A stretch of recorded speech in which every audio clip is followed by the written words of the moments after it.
స్క్రీన్లో కనిపిస్తున్న వాళ్ళు ఈ భారతదేశంలో కావచ్చు, తెలంగాణ రాష్ట్రంలో కావచ్చు, ఆంధ్రప్రదేశ్ రాష్ట్రంలో కావచ్చు, వీళ్ళు చాలా చాలా చాలా పేదవాళ్ళు మిత్రులారా. కట్టిక పేదరికంలో ఉన్న వాళ్ళు వీళ్ళు. వాళ్ళతో మన సజ్జనార్ గారు మీటింగ్ ఏర్పాటు చేసిండు. ఎస్ఎస్ రాజమౌళి చాలా పేదవాడు, మీకు తెలిసిన కూడా చాలా ఎంత పేదవాడు నేను చెప్పాల్సిన అవసరం లేదు, చాలా పేదవాడు. నాగార్జున ఇంకా పేదవాడు, చిరంజీవి వామ్మో చాలా పేదవాడు, దిల్ రాజు నిర్మాత ఇతను కూడా చాలా పేదవాడు. వీళ్ళంత పేదవాళ్ళు మన దేశంలో ఎవరు లేరు, మన రాష్ట్రాల్లో ఎవరు లేరు, తెలుగు రాష్ట్రాల్లో ముఖ్యంగా వీళ్ళంత పేదవాళ్ళు ఎవరు లేరు. వీళ్ళు చాలా మంచి వాళ్ళు, వీళ్ళు సామాజిక సేవ చేస్తాను అంతే కదా.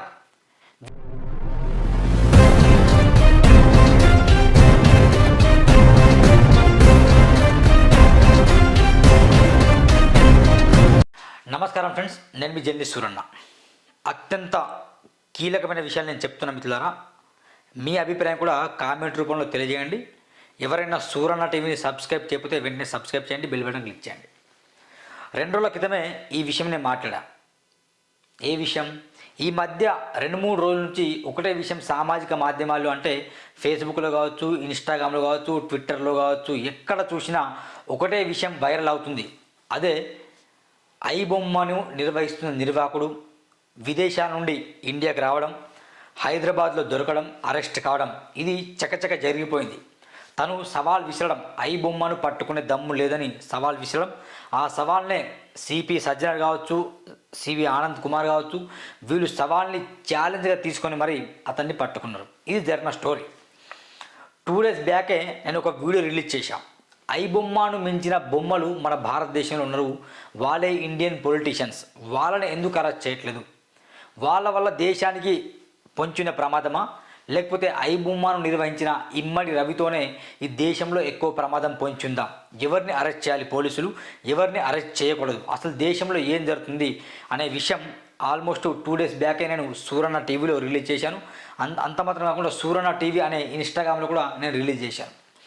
మిత్రులారా, ఇంకో విషయం మీకు చెప్పదలుచుకున్నా. మన దేశంలో సామాన్యులకు ఒకలాంటి న్యాయం, అసమానులకు మరొక న్యాయం జరుగుతుంది. బలహీనులకు ఒక న్యాయం, బలహీనులకు మరొక న్యాయం జరుగుతుంది.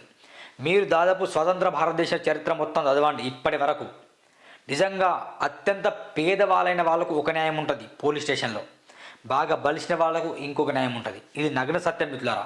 మీరు నమ్మినా నమ్మకున్నా ఇది ట్రూత్. 100%, not 99.9, 100% truth. ఇది ప్రత్యక్షంగా నేను కూడా ఇలాంటి సవాళ్ళు ఎన్నో ఎదుర్కొన్న పోలీస్ స్టేషన్లో కాబట్టి చెప్తున్నా. అయితే ఇప్పుడు నేను మాట్లాడాల్సిన విషయం ఏంటంటే, బాగా గమనించండి. స్క్రీన్లో కనిపిస్తున్న వాళ్ళు ఈ భారతదేశంలో కావచ్చు, తెలంగాణ రాష్ట్రంలో కావచ్చు, ఆంధ్రప్రదేశ్ రాష్ట్రంలో కావచ్చు, వీళ్ళు చాలా చాలా చాలా పేదవాళ్ళు మిత్రులారా. కట్టిక పేదరికంలో ఉన్న వాళ్ళు వీళ్ళు. వాళ్ళతో మన సజ్జనార్ గారు మీటింగ్ ఏర్పాటు చేసిండు. ఏమని చెప్తున్నాడు ఆ మీటింగ్లో? అయిపోయింది, సైబర్ సెక్యూరిటీదారును, మాకున్న పరిజ్ఞానదారును ఐబొమ్మ రవిని పట్టుకున్నాం అని వాళ్ళు మీటింగ్ అరేంజ్ చేయడం, చక్కచక్క మాట్లాడుకోవడం, సంథింగ్ అదంతా జరిగిపోయింది. నిజంగా మిత్రులారా, ఎస్ఎస్ రాజమౌళి చాలా పేదవాడు, మీకు తెలిసిన కూడా చాలా ఎంత పేదవాడు నేను చెప్పాల్సిన అవసరం లేదు, చాలా పేదవాడు. నాగార్జున ఇంకా పేదవాడు, చిరంజీవి వామ్మో చాలా పేదవాడు, దిల్ రాజు నిర్మాత ఇతను కూడా చాలా పేదవాడు. వీళ్ళంత పేదవాళ్ళు మన దేశంలో ఎవరు లేరు, మన రాష్ట్రాల్లో ఎవరు లేరు, తెలుగు రాష్ట్రాల్లో ముఖ్యంగా వీళ్ళంత పేదవాళ్ళు ఎవరు లేరు. వీళ్ళు చాలా మంచి వాళ్ళు, వీళ్ళు సామాజిక సేవ చేస్తాను అంతే కదా. వీళ్ళకు చాలా అన్యాయం జరుగుతుంది. ఎవరి వల్ల? ఐబొమ్మ వల్ల. ఐబొమ్మ వల్ల కావచ్చు, మూవీ రూల్స్ వల్ల కావచ్చు, కొన్ని వెబ్సైట్స్ ఉన్నాయి, దాని ద్వారా వీళ్ళకు చాలా అన్యాయం జరుగుతుంది. వీళ్ళకు బతుకుడు రావట్లేదు, వీళ్ళకు నెల గడవట్లేదు. అందుకే వీళ్ళు ఐబొమ్మని సీరియస్గా తీసుకొని ఏదో రకంగా సందేశాలు ఇచ్చుకుంటూ, అక్కడక్కడ ఫిర్యాదులు ఇచ్చుకుంటూ అరెస్ట్ చేయించారు. ఇదే కదా వీళ్ళ ఉద్దేశం. మిత్రులారా, బాగా గమనించండి. నేను ఒకటే సూటి ప్రశ్నిస్తున్నా. రాజమౌళి గారు ఏమంటానంటే, అసలు పైరసీలో చూడొద్దట. నిన్ను ఎవడు 1000 కోట్లు పెట్టి బడ్జెట్లో సినిమాలు తీయమంటాను చెప్పండి? ఎవడు తీయమన్నాడు భయ్? నేను రాజమౌళి గారిని సూటిగా ప్రశ్నిస్తున్నా. 100 కోట్లు బడ్జెట్ పెట్టి, 1000 కోట్లు బడ్జెట్ పెట్టి సినిమాలు ఎందుకు తీస్తున్నాను? నీలాంటి వ్యక్తులు సినిమాలు తీయడం ద్వారా సినిమాలో ఉన్న థియేటర్ యాజమానులు వాళ్ళ రేట్లు పెంచుతాను. వీళ్ళు వెళ్ళి మళ్ళా ముఖ్యమంత్రిగా కావచ్చు, ప్రొడ్యూసర్తో కలిసి వెళ్ళేసి అక్కడ వినతి పత్రం ఇస్తారు, మళ్ళీ టికెట్ రేట్లు పెంచానని. నేను ఎవరి సినిమా తీయమన్నాడు భయ్? మీకు నిజంగా అన్యాయం జరుగుతుందా? సినిమాలకు తీసిన కలెక్షన్ మొత్తం వస్తుంది కదా, దానివల్ల నువ్వు ఏం సమాజానికి ఉపయోగపడుతున్నావు చెప్పు మరి. సినిమా మిత్రులారా బాగా గమనించండి, నేను రాజమౌళికో లేకుంటే సజ్జనర్ గారికో చిరంజీవి గారికో దిల్ రాజు గారికో వీళ్ళకు వ్యతిరేకం కాదు నా ఉద్దేశం. నా ఉద్దేశం ఏంటంటే వీళ్ళు సమాజానికి ఏ విధంగా ఉపయోగపడతాను, వీళ్ళ ఐడియాకి నేను వ్యతిరేకం, వీళ్ళ విధానానికి వ్యతిరేకం, వీళ్ళ భావానికి వ్యతిరేకం. నేను రాజమౌళి ఇప్పటికీ ఎన్నో సినిమాలు తీసిండు. ఆయన తీసిన సినిమాల ద్వారా సమాజానికి ఏం యూజ్ ఉంది? వేల కోట్ల సినిమాలు అండి. వీళ్ళ ద్వారా సామాన్య ప్రజలు వెళ్ళి చూడాల్సి వస్తుందా? చూడరు కదా. అందుకే ఐబొమ్మలు చూస్తారు వాళ్ళు. ఐ సపోర్ట్ ఐబొమ్మ, ఖచ్చితంగా ఐబొమ్మ నేను సపోర్ట్ చేస్తున్నా. నేను ఐబొమ్మలో సినిమాలు చూడలే, థియేటర్లో వెళ్ళి కూడా చూడను. నేను అంత టైం ఉండదు. వీడియోలు మాట్లాడడం, రాజకీయ నాయకులతో మాట్లాడడం, ఇటు కుటుంబానికి టైం ఇవ్వడానికి సరిపోతున్న టైం, ఇంకా సినిమాలకు టైం ఇస్తాం మేము. ఏదేమైనా పబ్లిక్ ఇంటెన్షన్ మిత్రులారా మీకు తెలుసో లేదో, ఈ సామాజిక మాధ్యమంలో ట్రోల్స్ చూడండి ఎంత ఉన్నాయంటే, రాజమౌళి ప్లస్ ఆనంద్ గారు కావచ్చు, మన సజ్జనర్ కావచ్చు, చిరంజీవి కావచ్చు, దిల్ రాజు కావచ్చు, మొత్తం వీళ్ళందరూ కలిసి ఐబొమ్మ అధినేత ఇమ్మడి రవిని పట్టించారు. తద్వారా కామెంట్లు చదవండి, దాంట్లో 99.9% కూడా కామెంట్లు అన్నీ వీళ్ళకు వ్యతిరేకంగా ఉన్నాయి. అందరూ కూడా ఐబొమ్మకు సపోర్ట్ చేస్తాను.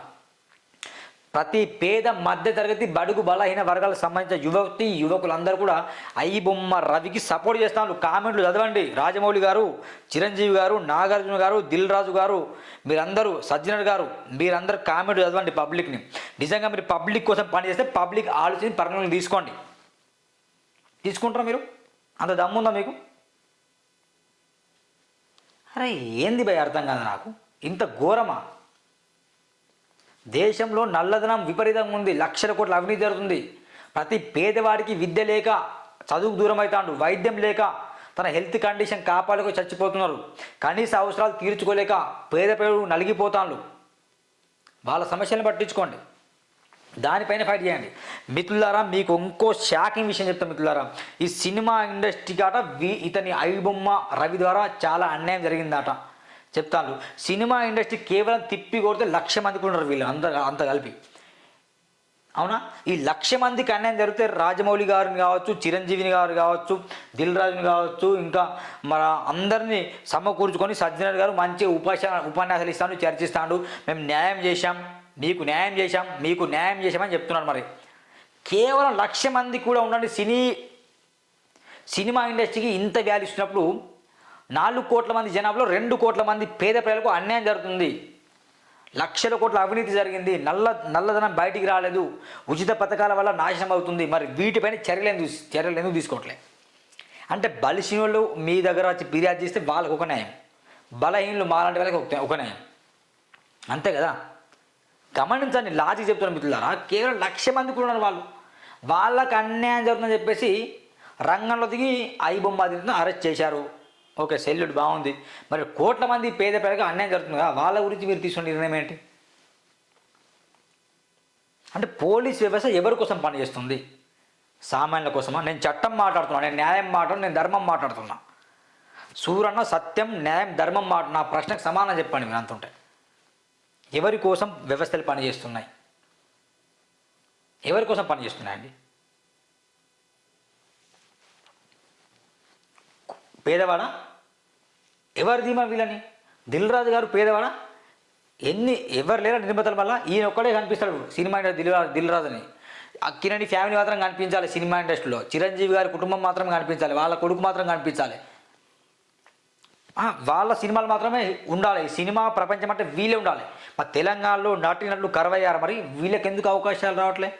బాగా ఆలోచించండి మిత్రులారా. సినిమా ఇండస్ట్రీలో తొక్కేస్తారు వీళ్ళు, విపరీతంగా దాచుకున్నారు. వీళ్ళ మీద ఐటీ రైట్స్, వీళ్ళ మీద సిబిఐ దాడులు జరగాలి. వీళ్ళ ఆస్తులు ఎట్లున్నాయి, ఎక్కడెక్కడ ఉన్నాయి, వీళ్ళ ఫామ్ హౌస్ల కథ ఏంది, అన్నీ బయటకు రావాలి. వీళ్ళపైన కరెక్ట్గా ఒక డెసిజన్ తీసుకోవాలి గవర్నమెంట్. సినిమాటో మన మంత్రి ఎవరు, కోమటిరెడ్డి వెంకటరెడ్డి, మరి దీని విషయం నేను స్పందించాలి ఖచ్చితంగా. టికెట్ రేట్లు ఎందుకు వేస్తాను? కామెంట్లు చదివితే సిగ్గుపోతుంది. కామెంట్లు చదివితే ఒక్కొక్కడు ఏమన్నా తిడతాడా? ఎవరిని? చిరంజీవిని కావచ్చు, రాజమౌళిని కావచ్చు, దిల్ రాజుని కావచ్చు, నాగార్జున కావచ్చు, సజ్జనర్ గారిని కావచ్చు, వీళ్ళని ఏమన్నా తిడతాడా? ఐబొమ్మ రవికే సపోర్ట్ చేస్తాను. ఎందుకు చేస్తాను? ఇదే విచ్చెలుగా టికెట్లు వేస్తారు, బలిష్ఠులకు ఒక న్యాయం చేస్తారు మీరు, అందుకే తిరుగుతారు బరాబర్. ఇంకో మీటింగ్ ఏర్పాటు చేసి చూడండి. ఇగో చూడండి ఏమంటారు మన చిరంజీవి, ఎంతోమంది కష్టాన్ని దోచుకోవడం కరెక్ట్ కాదు. చిరంజీవి ఐబొమ్మ రవిని అరెస్ట్ చేసిన హైదరాబాద్ సిపి సజ్జనర్కు సినీ ప్రముఖులు చిరంజీవి, నాగార్జున, రాజమౌళి, దిల్ రాజు ధన్యవాదాలు తెలిపారు. ఎన్నో ఏళ్లుగా పైరసీ భూతంతో పోరాడుతున్నాం. దీనివల్ల లక్షల మంది సినీ కార్మికులు నష్టపోతున్నారు. ఎంతోమంది కష్టాన్ని దోచుకోవడం కరెక్ట్ కాదు అని చిరంజీవి ప్రెస్ మీట్లో పేర్కొన్నారు. తాము తలుచుకుంటే నేరగాలు ఎక్కడున్నా పట్టుకుంటామని పోలీసులు నిరూపించిన దిల్ రాజు అన్నారట. మిత్రులారా బాగా గమనించండి, ఎన్నో ఏళ్ళుగా పైరసీ జరుగుతుందట, కార్మికులు నష్టపోతానట. ఆ కార్మికులకు నువ్వు సంపాదించిన డబ్బులో కొంచెం ఈ చిరంజీవి అప్పుడు నేను మెచ్చుకుంటారు కదా. నువ్వు సంపాదించిన కోట్లు ఆస్తున్నా ఆ కార్మికులకు ఇవ్వు. మరి ఏం నష్టపోతాను? ఒక సినిమా తీస్తే 100 కోట్లు మీకు ఎందుకు ఇవ్వాలి చెప్పండి? ఒక సినిమా తీస్తే ఒక పుష్ప సినిమా మన అల్లర్ని తీస్తే ఆయనకు 300 కోట్లు ఎందుకు ఇవ్వాలి రెమ్యూనరేషన్? మహేష్ బాబుకు 100 కోట్లు ఎందుకు ఇవ్వాలి?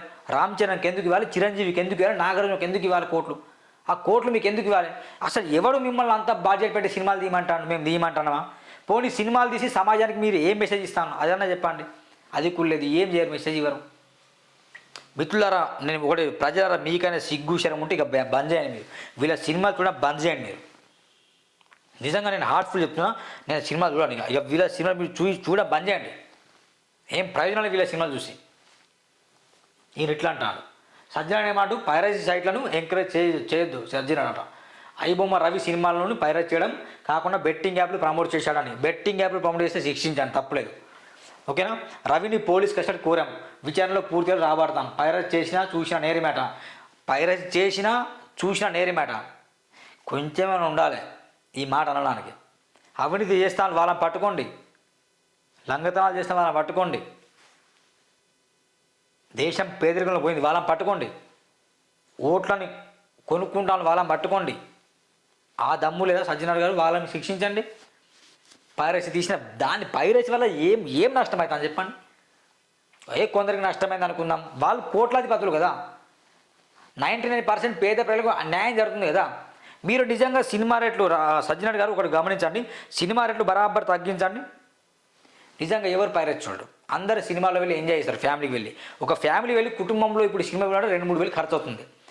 సినిమా రేట్లు విపరీతంగా పెరుగుతున్నాయి. మళ్ళీ దాంట్లో లోపల వాటర్ బాటిల్ ఖరీదు పెరుగుతున్నాయి. సమోసాలు, బజ్జీలు, ఎగ్ బజ్జీలు, మిర్చీలు, పకోడీలు, ఏం తిందామన్నా, ఎగ్ పప్ తిందామన్నా, చికెన్ పప్ తిందామన్నా, పాప్కార్న్ తిందామన్నా 100, 200, 300 వేల రూపాయలు ఉన్నాయి దాంట్లో. ఎవరి నష్టం ఇదంతా? ఎవరికి? అందుకే రేట్లు తగ్గిస్తే అందరు వెళ్ళి బరాబర్ చూస్తారు. రైల్వే స్టేషన్లో వాటర్ బాటిల్ ఖరీదు ఎంత ఉంటుంది? సినిమా థియేటర్లో అంతే ఉండాలి. ఒక బయట బేకరీలో ఎగ్ పప్ ఖరీదు ఎంత ఉంటుంది? సినిమా థియేటర్ అంతే ఉండాలి.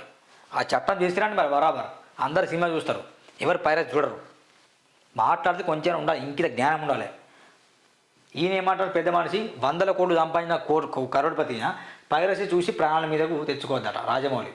సినిమాల్ని పైరసీ చేసేవాళ్ళు చేసేది సంఘసేవ కాదని రాజమౌళి అన్నారు. యూజర్ల పర్సనల్ డేటా అమ్మడం వల్లే వారికి డబ్బులు వెళ్తుందని పేర్కొన్నారు. ఐబొమ్మ రవి అరెస్ట్ సినిమా సీన్ను తలపిస్తుంది. విలన్ ఛాలెంజ్ చేస్తే హీరో పట్టుకొని జైలుకు పంపినట్లుంది.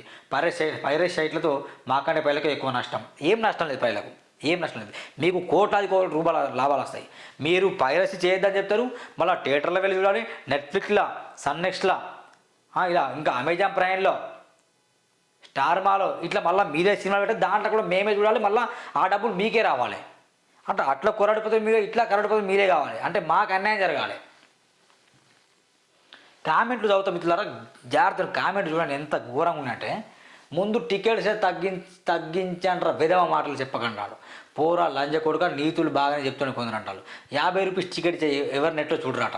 ఈ టికెట్స్ రేట్లు పెట్టకుండా ప్రాణాల మీదకి వస్తుంది. మళ్ళీ వాళ్ళు మీరు కలిసి ఓవర్ బడ్జెట్ మూవీస్ తీసి ప్రజల ప్రాణాలు తీయొద్దట. సినిమా ఇండస్ట్రీలో 20% బ్యాక్ ఇలా పైరసీ ఎందుకు లేదు? టికెట్ రేట్స్ అండ్ కంటిన్యూలో ప్రైస్ రీజనబుల్గా ఉంటే ఎవరు చూడరాట. చూడండి కామెంట్ చూడండి, మీరు చదవండి సార్ కామెంట్ ఎంత ఘోరంగా ఉన్నాయో. రవి బెట్టింగ్ యాప్స్ ఎంకరేజ్ చేయలేదు, కారణం వీళ్ళు ప్రమోట్ చేస్తున్నారు. టికెట్ రేట్లు పెంచడానికి కూడా ప్రోత్సహించద్దట. టికెట్ రేట్లు తగ్గించండి ముందు. మొన్న రీసెంట్గా హిజ్రా ఇష్యూకు ఎందుకు స్పందించలేదు అంటావు. బెట్టింగ్ యాప్స్ అండ్ ఫేక్ లోన్స్ని కూడా బ్యాన్ చేయండి అట. అదేమైనా విషయం చాలా బూతులు మాట్లాడుతాను ఎవరి మీద, చిరంజీవి మీద కావచ్చు, నాగార్జున మీద కావచ్చు, దిల్ రాజు మీద కావచ్చు, ఇంకా రాజమౌళి మీద కావచ్చు, సజ్జన మీద కావచ్చు, చాలా చాలా చెండలమైన బూతులు మాట్లాడుతూ కామెంట్ చేస్తాను. ఎందుకు వాళ్ళు బరాబర్ కామెంట్ చేస్తాను. ఆ బూతులు నేను చదవట్లేదు. ఎవరికి అనుకూలంగా, రవికి అనుకూలంగా మాట్లాడదు, ఐబొమ్మకు అనుకూలంగా మాట్లాడదు, మీకు వ్యతిరేకంగా మాట్లాడదు. కామెంట్ చదవండి ఒకసారి. మీరు ఖచ్చితంగా పోల్ నిర్వహిస్తే కనుక 99% 9 అందరూ రవికి సపోర్ట్ చేస్తారు, మీకు ఎవరు సపోర్ట్ చేయరు. మీరు బలిష్ణుల కోసం పోరాటం చేస్తారు సజ్జనార్ గారు. అయ్యా సినిమా తీయడానికి 100 కోట్లు పెట్టి ఆ సినిమా చూపించడానికి మా జేబుల నుంచి 1000 కోట్లు పిండి ఇస్తున్నారు. బాహుబలిలో బలి ఇచ్చింది పాత్రలు కాదు, పేదల రక్తం పిండే బిజినెస్కి జక్కన్న అసలైన క్లారిటీ ఉన్నట్టుంది. మీరు చేసేది సంఘ సేవ అంటారు, చాలా గ్రేట్ సార్. మీరు మీ సినిమాలు లేకపోతే ప్రజలు ఏమైపోయారు పాపం. అబ్బో 500 పట్టి టికెట్స్ కొని అంటే మీ దర్శక నిర్మాతలు 100 కోట్లు పెట్టి సినిమా తీసి ఏమైనా సంఘ సేవ చేస్తామా చెప్పండి మరి. అమ్మి పడిచారు 200 కోట్లు రెమ్యునరేషన్ మీకు 2 crores తీసుకొని టికెట్స్ 150కి ఇవ్వలేరా? చూసాను అర్థంగా. 200 కోట్లు రెమ్యునరేషన్ మీకాట 2 కోట్లు తీసుకొని టికెట్ రేట్ 150కి ఇవ్వలేరా? మరి ఇవన్నీ చూస్తే మరి థియేటర్లో పాప్కార్న్ ప్యాకెట్ 800కు అమ్ముకోవడం దోపిడి కాదా మరి? ఇది సంఘ సేవనా? రాజమౌళి గారు సమానం చెప్పండి. కార్మికులని పెద్ద పెద్ద మాటలు ఎందుకు ప్రొడ్యూసర్ మాత్రం చెప్పాలి. ఎంతోమంది అభిమానుల పేరుతో వారి బలహీనతలు ఆసరా చేసుకొని విపరీతంగా రేట్లు పెంచారట. ఇవన్నీ చూడండి. ఇగో ఈయన చిరంజీవి ఏమంటారు, ఐబొమ్మరని అరెస్ట్ చేసిన ధన్యవాదాలు చెప్పిందట. వందల టికెట్ ధరలు పేస్తుంటే పైరట్ చేయక ఏం చేస్తారు మరి? పేస్తారు బరాబర్. ఎన్ని కామెంట్లు, ఏ ఒక్క కామెంట్ కూడా వీళ్ళకి అనుకూలంగా లేదు మిత్రులారా. దేశాన్ని పట్టి పీడిస్తున్న సినిమా ఇండస్ట్రీ, పేదల రక్తం తాగుతాను, జల్లెక లెక్క తాగుతాను. వీళ్ళని ముందు అరెస్ట్ చేయాలి మిత్రులారా. వీళ్ళని అరెస్ట్ చేసి బొక్కలు తీహాలు జైల్లో వేయాలి వీళ్ళని. ఎంత దుర్మార్గం ఇది, ఎంత దుర్మార్గం అండి ఇది. నేను సజ్జనర్ గారు మీరు చేసిన పనికి నేను అభినందిస్తున్నా, మీకు సెల్యూట్. కానీ వీళ్ళని ఎంకరేజ్ చేయకండి. సినిమా రేట్లు ఎందుకు పెరుగుతున్నాయి తగ్గించండి. సినిమా రేట్లలో ఒక చట్టం తీసుకురండి, పైరసీలు జరగవు. వాళ్ళు పేదవాళ్ళు కాదు, ప్రజల్ని దోచుకొని సంపాదించిన డబ్బులే. ఇంకా వీళ్ళు ప్రజల కోసం సంఘ సేవ అని వీళ్ళు మాట్లాడతారు పిచ్చోళ్ళు. వాళ్ళకి మీరు సపోర్ట్ చేయడం, పేద ప్రజలు సపోర్ట్ చేయండి. సజ్జనర్ గారు నిజంగా చాలా మంచి పని చేసినట్టు అవుతారు. థ్యాంక్ యూ మిత్రులారు. ఇంకేం మాట్లాడలేదు, ఇక బాధ అనిపిస్తుంది.